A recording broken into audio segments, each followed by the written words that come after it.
What if I told you that not all forms of hunger are the same or created equal?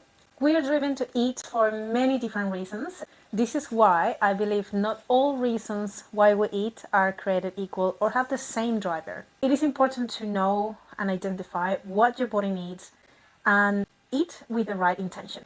My name is Astrid and I'm an accredited practicing dietitian and a senior coach at Team Biolayne. This is sure to stick to the end to discover all of them. Now, let me walk you through all 7 types of hunger so you can identify and understand exactly what your body is asking for and how to respond to it.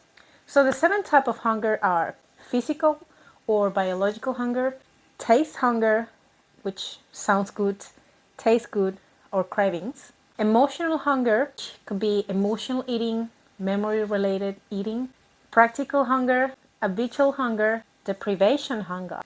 And lastly, social hunger. And trust me, you're gonna want to hang around to hear about the last one because I think it is one of the most trickiest ones. So let's start with physical hunger. This is the type of hunger that everyone pretty much associates with typical hunger. You have physical signs of hunger. Here your body pretty much is communicating to you that it needs fuel. You'll get some classic signs of hunger: stomach growling, headaches, fatigue, irritability, lack of concentration, ability to focus, and maybe you're even thinking more about food. That means it is time to eat. The second kind of hunger is called taste hunger. This is when you're likely not physically hungry, but maybe you see something, smell something, or you're presented with something at the office or when someone visits you and offers you something nice. You pretty much like it, the idea of having it.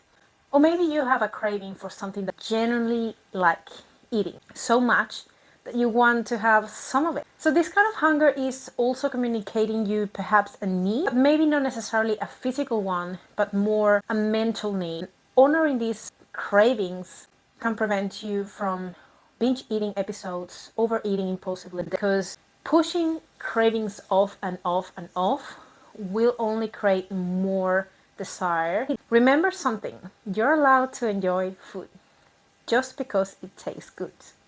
And remember, there are not bad foods, just bad portion sizes.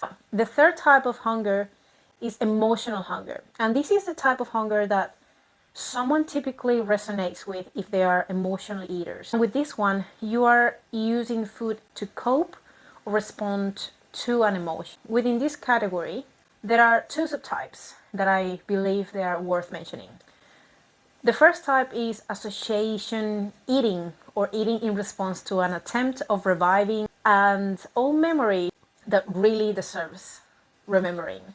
Certain smells or meals can trigger a fond memory, even subconsciously, and that makes the food appealing, which makes you immediately want to head to the kitchen or go and buy it. The second type within this whole type of hunger is eating in response to an uncomfortable situation or a negative emotion, such as stress, frustration, loneliness, anxiety, disappointment. And I don't want to mention that food sometimes can be an acceptable coping mechanism for emotion. So it's okay to use food to regulate your emotions when it happens, occasionally. However, if this food is the only way you use to cope negative emotions, it might be time to look into expanding these coping mechanisms, not food related. I always tell this to my clients: if hunger is not the problem, food likely is not going to be the solution. The fourth type of hunger is practical hunger. And this is a good one that is worth mentioning because here you're likely eating in absence of actual physical hunger, but you're attempting to be clever and practical. By planning ahead and anticipating you'll get hungry later, but you won't have access to food, or the options available in that place will not be the best option. Probably not going to be aligned with your goals. I do this all the time before heading to my 6-hour shift at the hospital. Even though I'm not necessarily that hungry when I wake up in the morning, I know I won't or I don't want to eat during my shift and I prefer actually having a bigger meal, more filling meal when I'm back from work. So practical hunger helps your body to feel nourished and satisfied with regular eating patterns. It's being practical and caring for your body. Habitual hunger. Do you often catch yourself wanting to have something sweet after dinner just because that is what you have always done? It's like grabbing the top of ice cream because you are on autopilot mode rather than eating out of physical hunger. In this type of eating driven behavior, I recommend you to self-check in and ask yourself if eating at that point in time is aligned with your goals or is making things harder to achieve your goals. If the answer is the latter, find another activity and then check in again. But if you still want the ice cream later, then just eat it mindfully and then move on. The other one is deprivation hunger, or eating in response to deprivation.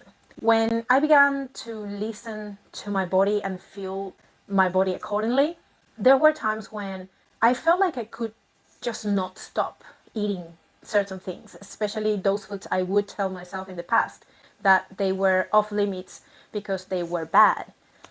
And pretty much the result of all of nothing mindset. So this was pretty normal for me and just my body's response to being deprived for so long.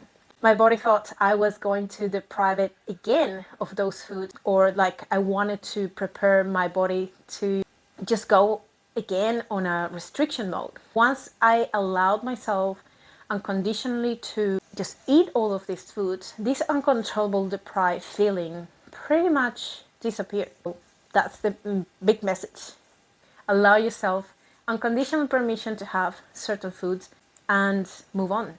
The last one is social hunger, or eating with others to celebrate or just to share experiences in part of just being human.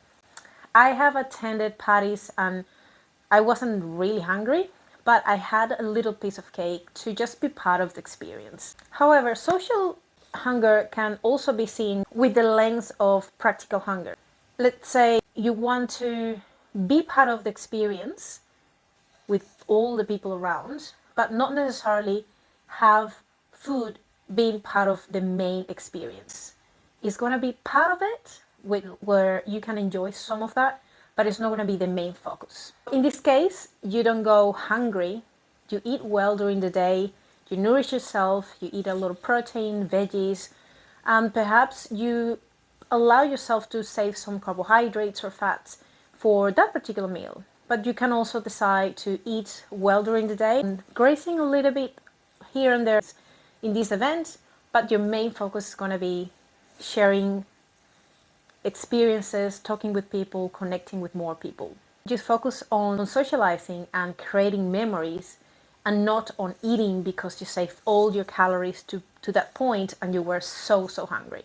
Let me know what questions you have about the type of hungers in the comments. If you like this kind of content, please follow for more. See you in the next one.